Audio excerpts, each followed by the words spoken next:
आज है 29 सितंबर 2025 दिन सोमवार। चलिए देखते हैं मध्य प्रदेश की 25 फटाफट बड़ी खबरों को। सबसे पहले न्यूज को कहां से देख रहे हैं हमको कमेंट में बताना बिल्कुल ना भूलें। साथ ही साथ हमारे यूट्यूब चैनल को सब्सक्राइब करें एंड बेल आइकन को ऑल प्रेस करना बिल्कुल ना भूलें। 14 दिनों में पाकिस्तान को तीसरी बार हराकर भारत ने एशिया कप पर कब्जा किया। दुबई में खेले गए एशिया कप के फाइनल में भारत ने पाकिस्तान को हराकर 9वीं बार खिताब अपने नाम कर लिया है। ये लगातार 14 दिन में पाकिस्तान के खिलाफ भारतीय टीम की तीसरी जीत है। फाइनल मुकाबले में तिलक वर्मा और कुलदीप यादव की शानदार प्रदर्शन ने भारत की जीत सुनिश्चित की। पाकिस्तान ने पहले बल्लेबाजी करते हुए 146 रन बनाए थे, जिसे टीम इंडिया ने आसानी से हासिल किया। भारतीय क्रिकेट प्रेमियों के लिए ये गर्व और उत्साह का पल रहा। त्योहारों का तोहफा एमपी के 4.5 लाख पेंशनर्स को मिलेगी 55% महंगाई राहत। मध्य प्रदेश के 4.5 लाख से अधिक पेंशनर्स को त्योहारों से पहली बड़ी सौगात मिली। अब उन्हें 55% महंगाई राहत मिलेगी, जो सितंबर के पेंशन से लागू होगी। अक्टूबर में पेंशनर्स को बढ़ी हुई राशि का भुगतान किया जाएगा। वित्त विभाग छत्तीसगढ़ की सहमति के बाद अब कैबिनेट में प्रस्ताव रखेगा। इस फैसले से हजारों पेंशनर्स को सीधा फायदा होगा। ग्वालियर की सड़कों की दशा सुधरेगी, ड्रेनेज सिस्टम बनेगा मजबूत। ग्वालियर नगर निगम ने अतिवर्षा से क्षतिग्रस्त सड़कों की मरम्मत और नए निर्माण की योजना बनाई है। जांच में सामने आया कि नालियों व ड्रेनेज सिस्टम की अनुपस्थिति से सड़कें उखड़ रही हैं। अब निगम ने नई कॉलोनीज में सड़क निर्माण के साथ ड्रेनेज की व्यवस्था अनिवार्य कर दी। कई जगह इस पर काम शुरू हो गया है। इससे पानी निकासी सुगम होगी और सड़कों की गुणवत्ता लंबे समय तक बेहतर बनी रहेगी। एमपी में दिव्यांगजनों के अनुकूल होंगे पुलिस थाने। मध्य प्रदेश पुलिस अब दिव्यांगजन अनुकूल थाने बनाने जा रही है। इसके तहत पुलिस कर्मियों को ब्रेल लिपि और सांकेतिक भाषा का प्रशिक्षण दिया जा रहा है, ताकि श्रवण व दृष्टि बाधित फरियादियों की समस्याएं आसानी से दर्ज हो सके। इसके लिए विशेष विद्यालयों और सक्षम संस्थाओं से सहयोग लिया जाएगा। साथ ही प्रशिक्षित इंटरप्रेटर्स को मानदेय, सुरक्षा और वाहन सुविधा दी जाएगी। ये कदम दिव्यांगों को सम्मानजनक न्याय सुनिश्चित करेगा। सीएम मोहन यादव ने उज्जैन को दी विकास की सौगात। मुख्यमंत्री मोहन यादव ने रविवार को उज्जैन में कई विकास परियोजनाओं का लोकार्पण और भूमि पूजन किया। इस दौरान उन्होंने नए कलेक्टर कार्यालय भवन और 100 बिस्तरों वाले आधुनिक अस्पताल के निर्माण सहित कई योजनाओं की शुरुआत की। सीएम ने कहा कि प्रदेश में विकास कार्य तेजी से आगे बढ़ रहे हैं और सरकार हर क्षेत्र में कदम से कदम मिलाकर जनता को सुविधाएं देने के लिए प्रतिबद्ध है। उन्होंने उज्जैन वासियों को भरोसा दिलाया कि जन कल्याण की योजनाओं में कोई कमी नहीं आने दी जाएगी। मुख्यमंत्री मोहन यादव का किसानों ने किया स्वागत। 10 अक्टूबर से शुरू होगा सोयाबीन भावांतर योजना का पंजीयन। उज्जैन में मुख्यमंत्री डॉक्टर मोहन यादव का किसानों ने आत्मीय स्वागत किया। पुलिस लाइन हेलीपैड पर पहुंचते ही किसानों ने पुष्पमाला और पुष्प वर्षा कर उनका अभिवादन किया। स्वागत करने वाले किसान सोयाबीन भावांतर के लिए मुख्यमंत्री जी का धन्यवाद लिखी तख्तियों के साथ मौजूद थे। मुख्यमंत्री ने कहा कि राज्य सरकार किसानों की हितैषी है। इसके साथ ही सरकार ने सोयाबीन भावांतर योजना के लिए पंजीयन की तारीख भी घोषित कर दी है।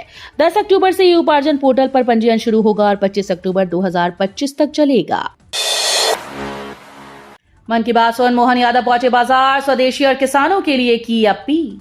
बैरसिया में मन की बात कार्यक्रम सुनने के बाद मुख्यमंत्री डॉक्टर मोहन यादव सीधे बाजार पहुंचे। उन्होंने स्व सहायता समूह की महिलाओं से दीपक और गाय के गोबर से बने सामान खरीदे और लोगों से स्वदेशी अपनाने की अपील की। किसानों से भी उन्होंने सोयाबीन बेचने से पहले भावांतर योजना के तहत रजिस्ट्रेशन कराने की सलाह दी। सीएम ने कहा कि मंडी में सोयाबीन सस्ता बिके तो भी सरकार शेष राशि सीधे किसानों के खाते में जमा करेगी, ताकि उनका हित सुनिश्चित हो। त्योहारों में यात्रियों की सुविधा के लिए इंदौर से हजरत निजामुद्दीन के बीच स्पेशल ट्रेन। त्योहारों के दौरान बढ़ती यात्रियों की भीड़ को देखते हुए पश्चिम रेलवे रतलाम मंडल ने इंदौर से खड़की और हजरत निजामुद्दीन के बीच स्पेशल ट्रेन चलाने का फैसला किया। ये ट्रेन विशेष किराए पर संचालित होंगी। ट्रेन का LHB रेक 1 सेकंड AC और 17 थर्ड AC कोच से सुसज्जित होगा। प्रमुख स्टॉपेज में मध्य प्रदेश, राजस्थान, उत्तर प्रदेश के बड़े स्टेशन शामिल हैं। ये कदम यात्रियों को आरामदायक और सुविधाजनक यात्रा देने के उद्देश्य से उठाया गया। मानसून की विदाई के बीच बारिश का दौर, तवा डैम के 5 गेट खोली। मध्य प्रदेश में मानसून के बाद भी बारिश का दौर जारी है। रविवार को राज्य के 15 जिलों में बारिश हुई, जिसमें धार, बड़वानी, नरसिंहपुर शामिल हैं। मौसम विभाग ने अगले 24 घंटे के लिए तेज बारिश का अलर्ट जारी किया। तवा डैम के 5 गेट खोले गए ताकि जलस्तर नियंत्रित रहे। बैतूल, नर्मदापुरम, इंदौर, उज्जैन, जबलपुर सहित कई जिलों में पानी गिरा। नागरिकों को जल भराव और सड़क दुर्घटनाओं को लेकर सतर्क रहने की सलाह दी गई। मऊगंज में सड़क से अतिक्रमण हटाया, जाम से मिलेगी राहत।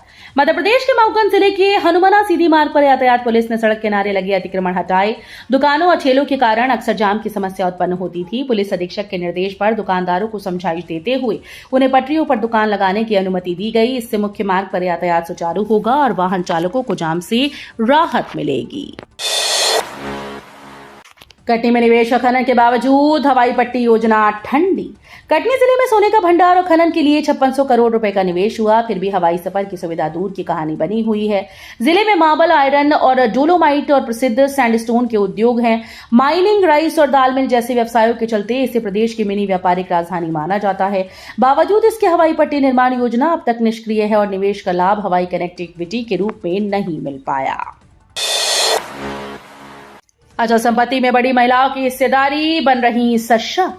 मध्य प्रदेश में महिलाओं की आर्थिक ताकत तेजी से बढ़ रही है। वित्तीय वर्ष में 47% संपत्तियों का पंजीयन महिलाओं के नाम पर हुआ, जबकि इस वर्ष मई तक यह आंकड़ा 42% तक पहुंच गया। सरकार की प्रोत्साहन नीतियां महिलाओं को संपत्ति स्वामित्व की दिशा में प्रोत्साहित कर रही हैं।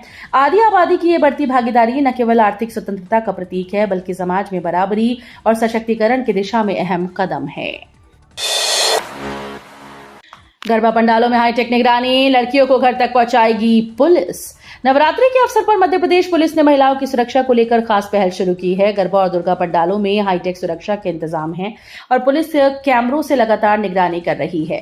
खास बात यह है कि रात में गरबे से लौट रही यदि कोई लड़की या महिला अकेली सड़क पर दिखेगी तो पुलिस खुद उसे सुरक्षित घर तक छोड़ेगी। प्रशासन का कहना है कि ये कदम महिलाओं को निडर वातावरण देने और नवरात्र उत्सव को सुरक्षित बनाने की दिशा में अहम साबित होगा।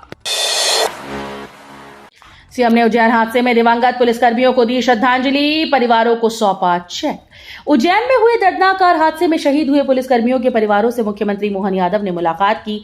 सीएम ने उन्हेल थाना प्रभारी अशोक शर्मा के परिजनों से मिलकर संवेदना व्यक्त की और उन्हें 1 करोड़ रुपए की आर्थिक सहायता का चेक सौंपा। इसके साथ ही एसआई मदन लाल निनामा और आरक्षक आरती पाल के परिवारों को भी सहायता राशि प्रदान की गई। मुख्यमंत्री ने आश्वस्त किया कि सरकार हमेशा पुलिसकर्मियों और उनके परिवारों के साथ खड़ी है। एनएसए के तहत अवैध हिरासत पर हाईकोर्ट ने शहडोल कलेक्टर और एसपी को फटकारा। मध्य प्रदेश हाईकोर्ट ने एनएसए के तहत अवैध हिरासत का आदेश जारी करने के मामले में कलेक्टर डॉक्टर केदार सिंह और शहडोल एसपी रामजी श्रीवास्तव को कड़ी फटकार लगाई। जस्टिस विवेक अग्रवाल और जस्टिस एके सिंह की युगल पीठ के समक्ष सुनवाई के दौरान कलेक्टर ने माना कि उन्होंने गलती से गलत आदेश जारी किया। उन्होंने बताया कि एक साथ 2 मामलों को देख रहे थे, जिससे त्रुटि हुई। हाईकोर्ट ने अधिकारियों को भविष्य में सावधानी बरतने की चेतावनी दी। इंदौर जू में बायसन और शुतुरमुर्ग की एंट्री, रोमांचक सफर की उम्मीद। इंदौर के कमला नेहरू प्राणी संग्रहालय में वन्यजीव प्रेमियों के लिए खुशखबरी है। जू में रुद्र, कल्कि, ताप्ती नामक 4 बायसन शामिल किए गए। एनिमल एक्सचेंज प्रोग्राम के तहत ये जंगली भैंसें पहली बार शिमोगा जू से इंदौर लाई गई। इसके अलावा जू में अब शुतुरमुर्ग भी देखने को मिलेंगे। कुल मिलाकर 8 नए एक्सोटिक जानवरों के शामिल होने से आकर्षण बढ़ गया है जू का। बच्चों और परिवारों के लिए खास आकर्षण बनेगा। दमोह के 22 मजदूर कर्नाटक में बंधक, जानमाल की सुरक्षा को खतरा। रोजी रोटी की तलाश में घर से दूर गए दमोह के 22 मजदूरों के साथ कर्नाटक के बीजापुर में धोखा हुआ। उन्हें फैक्ट्री में अच्छी मजदूरी का वादा करके ले जाया गया, लेकिन वहां वास्तविकता भयावह निकली। मजदूरी नहीं मिल रही है और धमकियां दी जा रही हैं। हालात इतने खराब हैं कि मजदूरों को केवल जीवित रखने के लिए खाना दिया जा रहा है। गोपाल सिंह नाम के मजदूर ने वीडियो बनाकर गांव के सरपंच को भेजा, तब जाकर यह मामला सामने आया।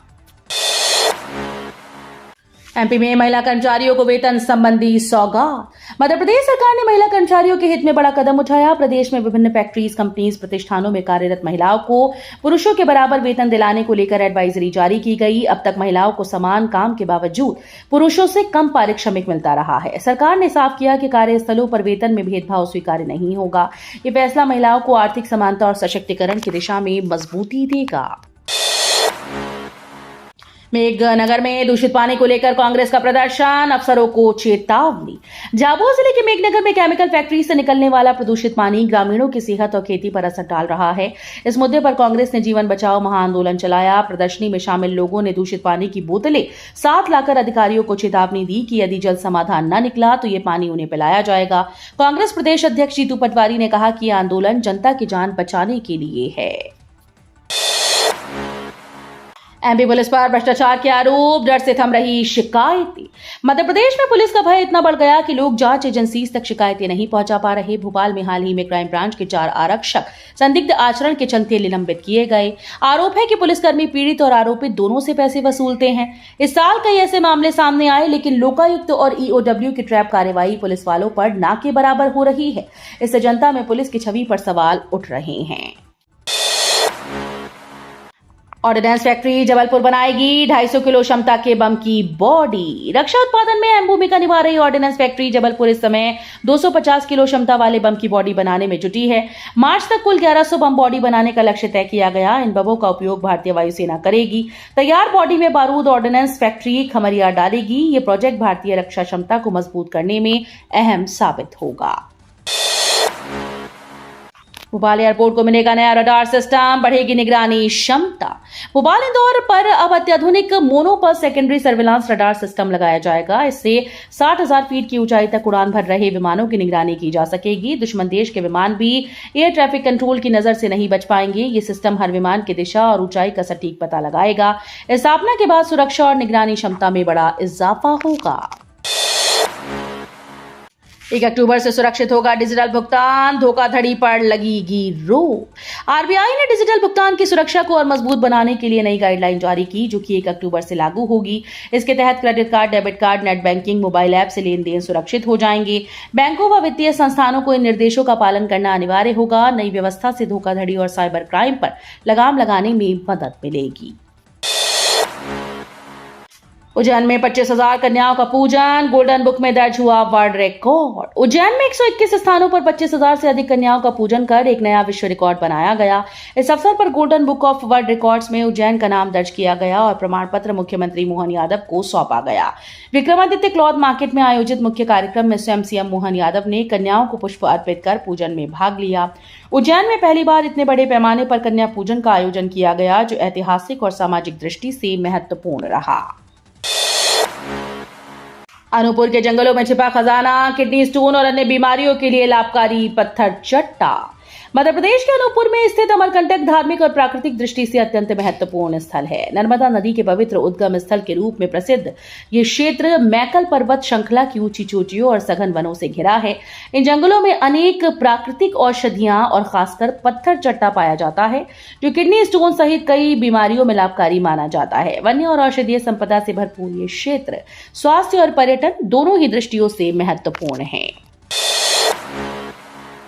एमपी में भाजपा विधायक चरस तस्करी में पार्टनर, कांग्रेस विधायक का गंभीर आरोप। मध्य प्रदेश के शिवपुरी जिले की पूरी सीट से विधायक कैलाश कुशवाहा ने एक प्रेस कॉन्फ्रेंस कर शिवपुरी जिले की कोलारस सीट से विधायक महेंद्र यादव पर गंभीर आरोप लगाए हैं। कांग्रेस विधायक का आरोप है कि भाजपा विधायक चरस तस्करी में पार्टनर हैं। उन्होंने कहा कि कुछ दिन पहले देहात थाना पुलिस ने 30 किलो चरस के साथ आरोपी को पकड़ा था। वो भाजपा विधायक महेंद्र यादव का करीबी है। कांग्रेस विधायक के इस आरोप के बाद जिले का राजनीतिक माहौल गरमाया हुआ है। वीडियो अच्छी लगी तो वीडियो करिए लाइक एंड चैनल को सब्सक्राइब कर बेल आइकन को और प्रेस कर लीजिएगा।